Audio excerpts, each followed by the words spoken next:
अस्सलाम वालेकुम वरहमतुल्लाहि वबरकातुहू। आज 27 फरवरी 2022 है और दिन है एतवार का।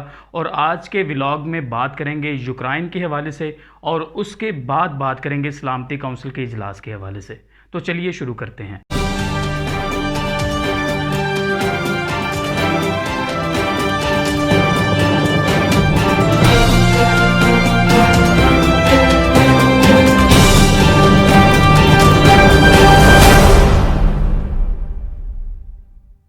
जी नाज़रीन, सबसे पहले बात करेंगे और बहुत अहम आपको ख़बर देंगे यूक्रेन के हवाले से, क्योंकि रशिया के जो वज़ीर दफ़ा हैं उन्होंने ये बाकायदा तौर पे ऑर्डर जारी कर दिया है अपनी फ़ौज को कि वो फुल पोटेंशियल के साथ यूक्रेन पे हमला करें। और हर सिमत से यूक्रेन पर हमला हो रहा है, क्योंकि इसकी बड़ी वजह यह है कि यूक्रेनी जो हुकूमत है उसको मुज़ाकरात की भी दावत दी गई थी और ये मुज़ाकरात उन्होंने बेलारूस के अंदर रखे थे। बेलारूस एक जो है वो इंडिपेंडेंट कंट्री है जो यूक्रेन के साथ ही है। तो अभी जो दावत दी गई थी उसको भी जो है वो यूक्रेनी जो जितनी भी लीडरशिप है उन्होंने रद्द कर दिया। तो अभी वज़ीर दिफा की तरफ से कहा गया है कि आप फुली पोटेंशियल के साथ जो है वो हमला करें यूक्रेन पे।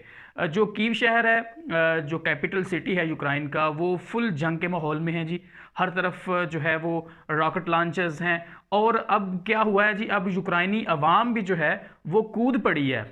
वो आगे बढ़कर जो रूसी फौज है उस पर हमले कर रही है और बाकायदा तौर पे अब ये सिलसिला स्टार्ट हो गया। एक तरफ तो अवाम कूद पड़ी है और दूसरी तरफ ये हो रहा है कि जो रूसी अफवाज है उन्होंने जो यूक्रेनी अफवाज हैं उनको कब्जे में लेना शुरू कर दिया है। कब्जे में इस तरह से लेना शुरू कर दिया है कि यूक्रेनी फ़ौज जो है वो हथियार डाल रही है रशिया की फ़ौज के सामने। और ये मुसलसल कल भी ये वाक़या हुआ है और आज भी इस जैसे वाक़यात हो रहे हैं कि पूरी की पूरी जो है पल्टून जो है, जिसे हम बटालियन बोलते हैं, वो पूरी की पूरी जो है हथियार डालती हुई नज़र आ रही है। यूक्रेन में अभी भी हालात जो हैं वो इस तरह बिगड़े हुए हैं कि तमाम लोग डरे हुए हैं और वो कोशिश कर रहे हैं कि यूक्रेन से निकला जाए। अच्छा, दूसरी तरफ जो यूरोपीय यूनियन है वो भी असला फ्राहम कर रही है यूक्रेन को, जिसमें फ़्रांस भी शामिल है। फ़्रांस जो है ढेरों मिसाइल जो है वो दे रहा है यूक्रेन को। और उसके बाद $6 बिलियन का जो है अमेरिका ने भी ऐलान किया है यूक्रेन को देने के लिए। यूरोपीय जो ममालिक हैं उनकी तरफ से इमदाद का सिलसिला जारी है यूक्रेन को। अच्छा, अभी जो अपडेट न्यूज़ है वो ये है कि जो रशियन अफवाज हैं उन्होंने जो मगरब की तरफ से जो हथियार आ रहे थे उनकी सप्लाई बिल्कुल बंद कर दी है, उस पर भी उन्होंने कंट्रोल कर लिया।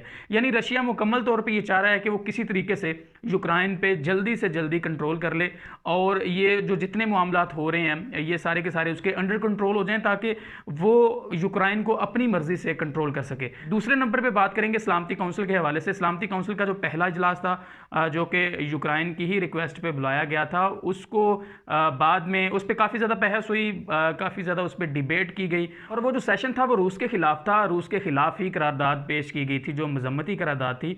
तो क्या हुआ कि रूस ने उसे वीटो कर दिया।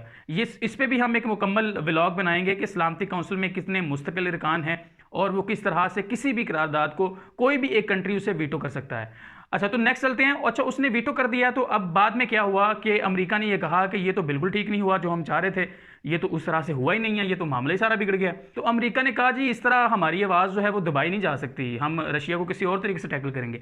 अच्छा, अब जो करारदाद आ रही है आज जो पेश हुई है, आज इस पे जो बहस होनी है उसमें कोई भी मुल्क जो है वो उसको वीटो नहीं कर सकता। टॉप 5 कंट्रीज होते हैं वो इसको वीटो नहीं कर सकते। अभी इस पे बहस होगी और बहस के बाद 24 घंटे के अंदर अंदर अगर ये करारदाद मंजूर हो जाती है तो फिर जो है इसके हवाले से अक़वाम मुत्तहिदा एक्शन लेगी। लेकिन नज़र यही आ रहा है कि इस करारदाद पे भी कोई इतनी ज़्यादा इम्प्लीमेंटेशन नहीं होगी और ये करारदाद भी वैसे ही साबित होगी जैसी पहली करारदाद साबित हुई है। आज के लिए इतना ही। अपनी खूबसूरत राय का इजहार ज़रूर कीजिएगा। मुझे नेक्स्ट वीडियो तक के लिए दीजिए इजाज़त।